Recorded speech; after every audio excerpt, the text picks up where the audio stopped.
Hello everybody. So today is the last class of prepositions and आज मैंने आप लोग को बोला था कि we will study rest of prepositions and along with that we will do the exercise of prepositions and exercise of determiners. Okay, so now let's continue. The next preposition type is preposition of preposition of position. ठीक है, तो मैंने आप लोग को last class में बताया था preposition of direction के बारे में. इन today's class we will study about preposition of position. So preposition of position में सबसे पहला preposition है under. Okay, under का क्या मतलब होता है? Under is used to indicate that a person is below or beneath something. Okay, जब कोई person किसी चीज़ के below होता है, किसी चीज़ के नीचे होता है, या फिर किसी चीज़ के beneath का मतलब भी यही होता है कि किसी चीज़ के नीचे. Okay, तो तब under यूज़ किया जाता है. For example, the dog was under the table. He looked under the bed. They took shelter under the trees. The water flows under the bridge. Okay. Now comes underneath. Underneath का मतलब जो है वो under जैसा ही होता है. Under और underneath किसी भी मतलब they can be replaced. For example, यहाँ पर मैं लिख सकती हूँ the dog was underneath the table. ठीक है, तो वो sentence भी सही माना जाएगा. तो under और underneath इन दोनों का meaning same ही होता है. Okay. So अगर मैं थोड़ा ब्रॉड मतलब थोड़ा और आप लोग को डिटेल में समझाऊं तो अंडरनीथ यूजुअली उन जगहों पर यूज़ किया जाता है जब कोई ऑब्जेक्ट किसी चीज़ से ढका हुआ हो. ठीक है, यूजुअली, राइट. फॉर एग्जांपल मैंने आप लोग को अभी बताया the dog was underneath the table, ये भी सही है, बट यूजुअली अंडरनीथ तभी यूज़ किया जाता है जब कोई ऑब्जेक्ट किसी और चीज़ से ढका हुआ हो. ठीक है, okay. So the next is below and beneath. Okay, तो देखो अंडर और बिलो में बहुत सारे बच्चे कंफ्यूज होते हैं. अंडर का क्या मतलब होता है कि जब कोई एक ऑब्जेक्ट दूसरे ऑब्जेक्ट के नीचे हो. For example dog is under the table. ठीक है, अब बिलो का क्या मतलब होता है कि जब एक ऑब्जेक्ट लोअर हाइट पे हो और दूसरा ऑब्जेक्ट थोड़ा अपर हाइट पे हो. ठीक है, तो बिलो तब यूज़ किया जाता है, राइट. अच्छा, तो बिलो के कुछ एग्जाम्पल्स दिए हुए हैं यहाँ पर. You can C they could see the village below them.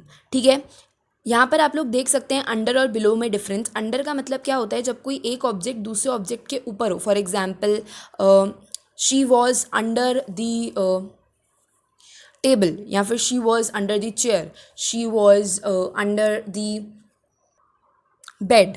ठीक है, इस तरीके से अंडर यूज़ किया जाता है. While as below usually denotes height.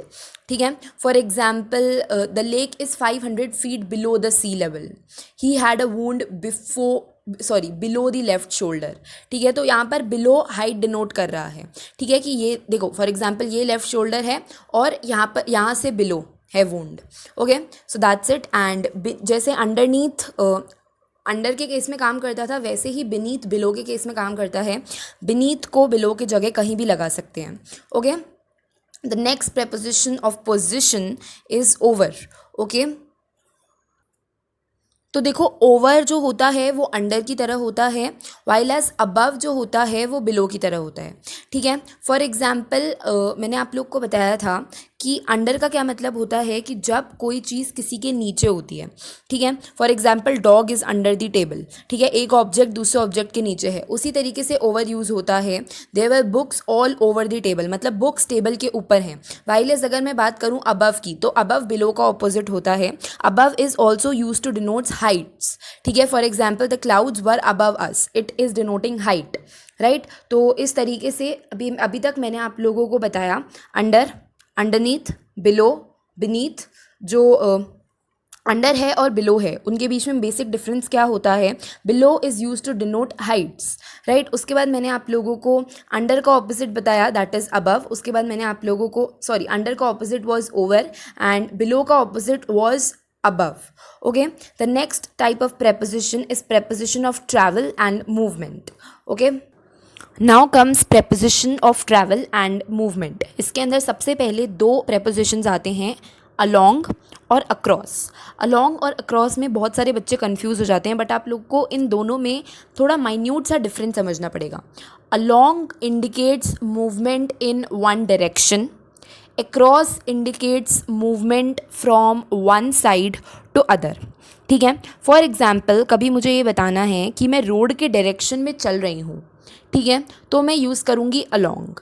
While as अगर मुझे ये बताना है कि मैं रोड के इस साइड से लेकर रोड के इस साइड तक चल रही हूँ तो मैं यूज़ करूँगी अक्रॉस।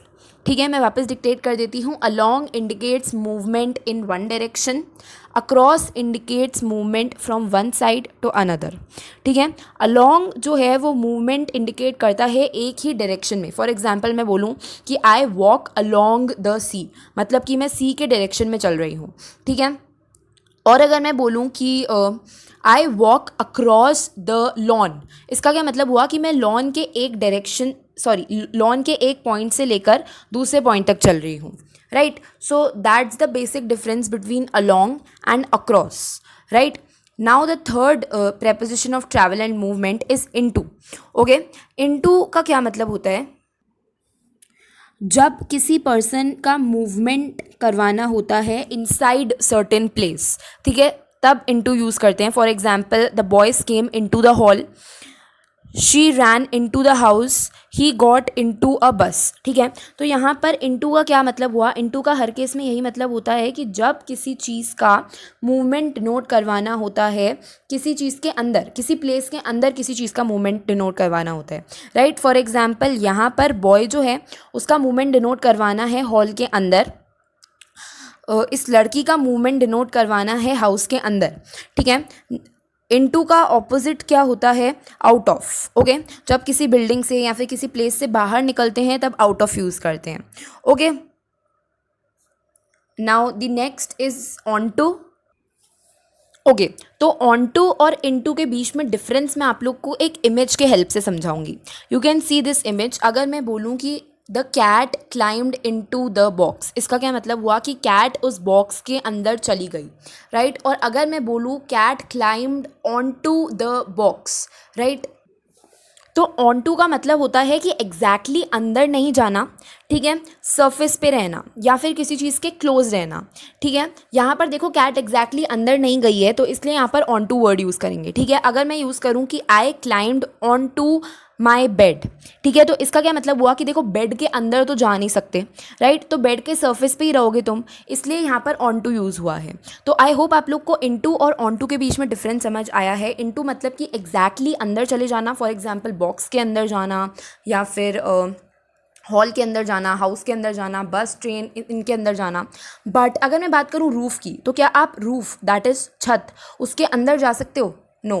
टेबल के अंदर जा सकते हो? No.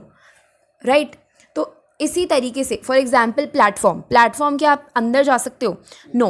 Okay, so on to का क्या मतलब होता है कि या तो सरफेस पे रहना, ठीक है, या फिर किसी ऑब्जेक्ट के सरफेस पे रहना या फिर उस ऑब्जेक्ट के क्लोज आ जाना।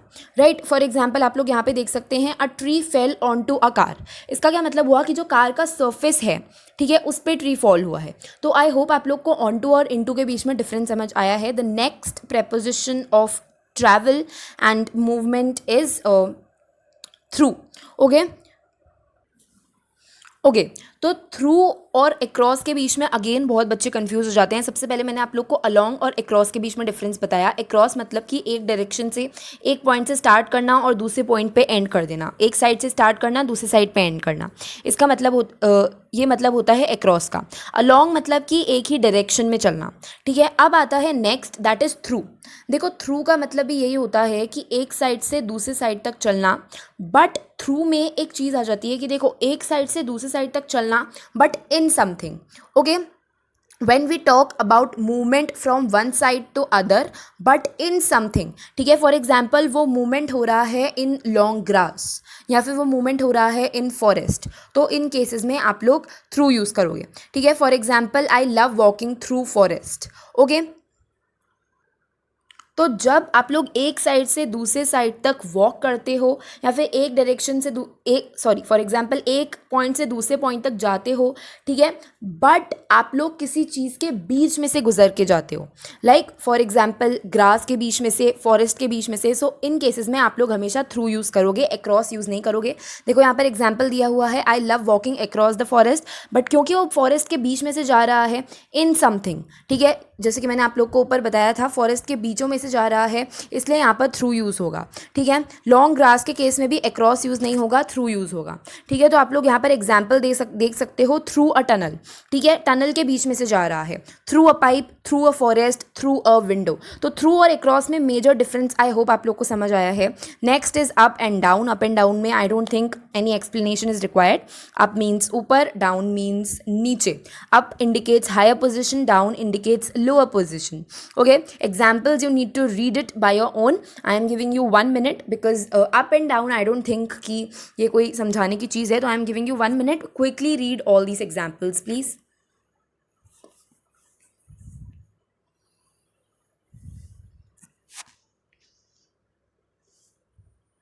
Okay, time's up and I hope you have read these examples. Now the next is on, in, by, right? तो ऑन, इन और बाय ये तीनों व्हीकल्स के लिए यूज़ होते हैं, क्योंकि we are studying preposition of travel and movement. तो ये तीनों व्हीकल्स के लिए यूज़ होते हैं। ऑन का क्या मतलब होता है कि जब आप किसी व्हीकल के सरफेस पे बैठ रहे हो। ठीक है, for example we travelled on the horseback, तो मतलब आप हॉर्स के सरफेस पे बैठ रहे हो। We travel on a cycle, we travel on a bus, we travel on a plane. तो आप बस पे बैठ रहे हो, ठीक है, प्लेन पे बैठ रहे हो। Okay, next, by is use for means of travel. जैसे कि मैं आप लोग को बोलूँ I travelled by bicycle, I travelled by car, I travelled by bus. तो इसका क्या मतलब हुआ है कि मेरा मीन्स ऑफ ट्रैवल कार है, मेरा मीन्स ऑफ ट्रैवल बस है, मेरा मीन्स ऑफ ट्रैवल शिप है, मेरा मीन्स ऑफ ट्रैवल प्लेन है। ठीक है, नेक्स्ट इज इन। ओके, इनका क्या मतलब हुआ, in is use when it is seen as a volume. For example I travelled in a car, okay, I travelled in a bus. ठीक है, मतलब कि बस में बहुत सारे जने बैठे थे एंड मैं भी बैठा। ठीक है, तो when vehicle is seen as a volume तब इन यूज होता है। So that is the basic difference between on, in and by. The next is between and among. Between is used with two persons और things, among is used with more than two persons of thing. Between you and me, यहाँ पर दो person है इसलिए between use किया गया है। Between two children, between Mahesh and Ramesh. While as आप लोग देख सकते हैं, he lives in a house among the trees. Among the trees मतलब कि अब ट्रीज बहुत ज़्यादा हैं। ठीक है, इसलिए यहाँ पर अमंग यूज़ हुआ है। अमंग हर 4 सन्स, 2 से ज़्यादा हैं सन्स, इसलिए यहाँ पर अमंग यूज़ हुआ है। अगर 2 होते तो बिटवीन यूज़ होता। Okay, so that is it for preposition. सारे टाइप के प्रेपोजिशंस खत्म हो चुके हैं। I hope you are making table, because table बनाना प्रेपोजिशंस में बहुत इंपॉर्टेंट है। Now we will move on to the exercise, right? Okay, first is very very easy. The lion was killed by the hunter with a sword. ठीक है, by the hunter with a sword. यहाँ पर bye का क्या मतलब है कि basically वो जो एनिमल है, जो लायन है, वो हंटर से ही किल किया गया था, बट हंटर के साथ साथ स्वॉर्ड भी था। ठीक है, तो बाय का क्या मतलब होता है हिंदी में द्वारा। ठीक है, और विथ का क्या मतलब होता है कि साथ में। तो हंटर से मारा गया था बट उसके साथ में स्वॉर्ड भी था। Okay, the father divided his property among. मैंने आप लोग को बताया था कि 2 लोगों के लिए यूज़ होता है बिटवीन, और 2 से ज़्यादा लोगों के लिए अमंग यूज़ होता है। He has been living in the house. ठीक है, अच्छा, ही हैज़ बीन लिविंग मतलब कि वो किसी टाइम से रह रहा है, और जिस टाइम पे सेंटेंस बोला जा रहा है तब तक वो उसी हाउस में रह ही रहा है। तो इस चीज़ के लिए मैंने आप लोग को सेंस बताया था, तो इसलिए यहाँ पर सेंस आएगा। I shall return dash a month. Okay, तो यहाँ पर इन आएगा, in as a preposition of time आएगा। I shall return in a month. In a month मतलब कि इन अ मंथ बेसिकली क्या डिनोट कर रहा है कि मंथ्स, एंड उस मंथ में किसी भी एक दिन वो रिटर्न कर जाएगी। ठीक है, जैसे कि मैंने आप लोग को प्रेपोजिशन ऑफ टाइम में भी बताया था। Okay, so the next is the Ramayana is lying dash the table. Okay, on the table, this is very easy. And next is we shall finish this work dash 5 PM today. मैंने आप लोग को बताया था डेडलाइन के लिए हमेशा bye use होता है, तो इसलिए यहाँ पर बाय यूज़ होगा। Send me letters dash this address. Okay, on this address. मैंने आप लोग को प्रेपोजिशन ऑफ प्लेस में बताया था कि on is use to indicate a particular area of land. ठीक है, तो इसलिए इस एड्रेस पे तुम मुझे लेटर भेज देना, right? You should listen dash what your parents से। Okay, you should listen to, this is very easy again. Sita writes dash okay, Sita writes dash. I think there is a problem with this sentence, so leave it. He did not listen dash my advice. Again यहाँ पर to आएगा. ठीक है, तो आप लोगों ने देखा इन एग्जाम्पल्स में कुछ कुछ एग्जाम्पल्स बहुत जनरल थे, वो ऐसे ही सॉल्व हो रहे थे. कुछ कुछ एग्जाम्पल्स थोड़े से ट्रिकी थे, जिसके अंदर मैंने आप लोग को बताया कि जो मैंने पढ़ाया था वहाँ से आया है. But all in all prepositions are really easy. मुझे सिर्फ सारे prepositions का हिंट देना था आपको. And my idea was to complete this in one lecture, that is in one class. But I thought आप लोग बोर हो जाओगे एक क्लास में, इसलिए मैंने इसको 2 क्लासेस तक खींचा. But anyway we will do determiners की exercise today. Prepositions was very very easy, but one thing you need to remember कि यार please don't forget to make tables. Tables are very important. अगर आप लोग prepositions में tables नहीं बनाओगे तो you will be in trouble. तो tables बना लेना है एक बार notes देख के. Notes आप लोग के पास रहते ही हैं सारा टाइम स्क्रीन पे, तो please make sure to make the tables. मैंने अभी तक आप लोग को जितने भी टाइप के prepositions पढ़ाए हैं, सबसे पहले preposition of time, then prepositions of place, then मैंने आप लोग को पढ़ाया preposition of direction, then preposition of position, and then preposition of time, travel and movement. ठीक है, तो ये मैंने आप लोग को पढ़ाया. प्लीज़ मेक श्योर कि एक एक टाइप के आप लोग के पास टेबल हो. Right, okay, so that is it for preposition. preposition मेरी तरफ से ख़त्म हो चुका है. Now let's discuss the exercise of determiners. Right, also उससे पहले प्लीज़ मेक श्योर कि आप लोग अनसॉल्व्ड एक्सरसाइज खुद से सॉल्व करें. ठीक है, prepositions की this is the unsolved exercise. ये आप लोग खुद से सॉल्व करने का ट्राई करेंगे at your home. Okay, now let's come to the exercise of determiners. So dash books are missing from the library. देखो इसका आंसर बहुत सिंपल है, बट आप लोग को रीज़न पता होना चाहिए. ठीक है, सबसे पहले तो this is not a question. Right, सबसे पहले अगर आप लोग को कहीं भी एनी लगाना हो तो आप लोग देखोगे कि इज़ दिस अ क्वेश्चन. अगर क्वेश्चन नहीं है तो एनी लगाने की प्रोबेबिलिटी वहीं कम हो जाती है. राइट, उसके बाद यहाँ पर आप लोग देखो कि यहाँ पर सम ज़्यादा फिट हो रहा है. राइट, तो इसीलिए यहाँ पर सम आएगा. तो एनी हमेशा उन्हीं केसेस में आएगा जब या तो डायरेक्टली आप लोग को नेगेटिव सेंटेंस दिखे या फिर आप लोग को कोई क्वेश्चन दिखे. ओके, तो यहाँ पर is always used with countable nouns. ठीक है, 2 मैंने आप लोग को मैनी के केस में बताया था कि many is used with the countable nouns and sums is a countable noun. ठीक है, अनकाउंटेबल नाउन क्या होते हैं? Happiness, sadness. ठीक है, ये सब होते हैं अनकाउंटेबल नाउन. बट सम्स जो हैं वो तो काउंट कर सकते हैं, तो it is a countable noun. ठीक है, तो इसीलिए यहाँ पर मैनी यूज़ होगा. Right, this book is mine but dash is yours. ठीक है, बट दैट इज़ योर्स. ठीक है, एनी इज़ योर्स नहीं आ सकता क्योंकि यहाँ पर क्वेश्चन मार्क नहीं है. राइट, डैश बॉयज़, यहाँ पर डैश लगा देना. Dash boys have done their work. ठीक है, अच्छा, अब सबसे पहली बात, यहाँ पर बॉयज़ है तो प्लूरल नाउन है. प्लूरल नाउन है तो कभी भी दैट यूज़ नहीं होगा, दीज ही यूज़ होगा. ठीक है, he didn't make dash progress. ठीक है, अच्छा, अब प्रोग्रेस जो है it is a uncountable noun. Progress को काउंट नहीं कर सकते, तो इसीलिए यहाँ पर मच आएगा. Okay, he has forgotten dash of the details. तो देखो इसके लिए आप लोग को सम और मैनी का मतलब पता होना चाहिए. सम मतलब कि क्या होता है? कुछ स्मॉल नंबर, स्मॉल अमाउंट को बोलते हैं सम. वाइल एज मैनी मतलब बहुत सारे नंबर, लार्ज अमाउंट को बोलते हैं मैनी. ठीक है, और वो भूला तो कुछ डिटेल्स ही होगा. ठीक है, तो इसीलिए यहाँ पर सम यूज़ हुआ है. Right, the district magistrate visited dash affected area. Okay, every affected area. ठीक है, ये जो है ये आप लोग के नोट्स में भी था example, you can see here. Okay okay, dash villa is this. What villa is this तो डेफिनेटली कोई पूछ नहीं सकता कि भाई ये क्या विला है, ऐसे तो कोई पूछ नहीं सकता. हुज विला इज़ दिस, किसका विला है ये, ऐसे ही पूछ सकते हैं. तो whose villa is this. He is the dash boy who has joined this gym. ठीक है, तो he is the first boy. He is the whose boy, ये तो कभी पूछा नहीं जाता. ठीक है, he is the first boy, he use होगा यहाँ पर. I met her dash week. Okay, था this week. Okay, you can see here. तो ये जो एक्सरसाइज थी ये तो मैंने आप लोग को करा दी, बट आप लोग के लिए एक अनसॉल्व्ड एक्सरसाइज है जो कि आप लोग को खुद को करनी है. Okay, so that is it for all the examples and solved exercise. Okay, now अब अनसॉल्व्ड एक्सरसाइज डिटर्मिनर्स की करना आपका काम है. मेरी तरफ से ड्यूटी ख़त्म हो चुकी है. प्रीपोजिशंस और डिटर्मिनर्स पूरे ख़त्म हो चुके हैं. ऑल्सो अगर आप लोग को याद हो एंड अगर आप लोगों ने लास्ट क्लास अटेंड की हो तो आप लोग को पता होगा कि in last class I give you an assignment related to the descriptive paragraph. Please make sure to complete that one because in next class we will start descriptive paragraph. And descriptive paragraph जब start करेंगे तब आप लोग को realise होगा कि जो आप लोगों ने डिस्क्रिप्शन लिखा है एंड जिस तरीके से मैं आप लोग को डिस्क्रिप्शन लिखना बताऊँगी तो उस केस में you can realise your mistakes, right. तो आप लोग के लिए बेनिफिशियल है अगर आप लोग लिख लो पहले से descriptive paragraph. So please make sure. आज के लिए आप लोग के पास 3 काम है.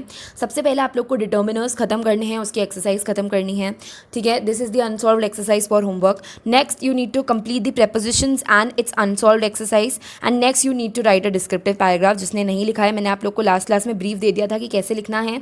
अगर जिसको नहीं पता कि कैसे लिखना है तो लास्ट क्लास में मैंने एंड में बताया था कि कैसे लिखना है. Please make sure to watch that video again.